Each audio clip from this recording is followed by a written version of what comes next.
Hi అండి, భోజనాలు చేస్తారా? ఈరోజు మన స్పెషల్ సండే స్పెషల్ ప్రసాదం అండి. గుడికి వెళ్ళొచ్చాం. చికెన్, ఇది కూడా ప్రసాదమే. గుడికి వెళ్ళొచ్చిన ప్రసాదం. పంపులో నీళ్ళండి.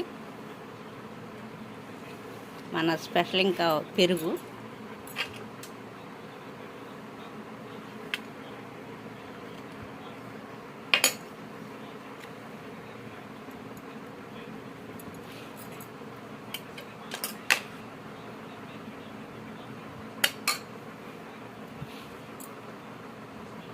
లెగ్ పీస్,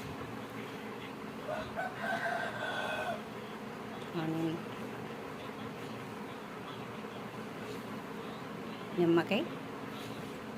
ఈరోజు మన స్పెషల్ ప్రసాదం చికెన్, పంపులో నీళ్ళు, పెరుగు, లెగ్ పీస్.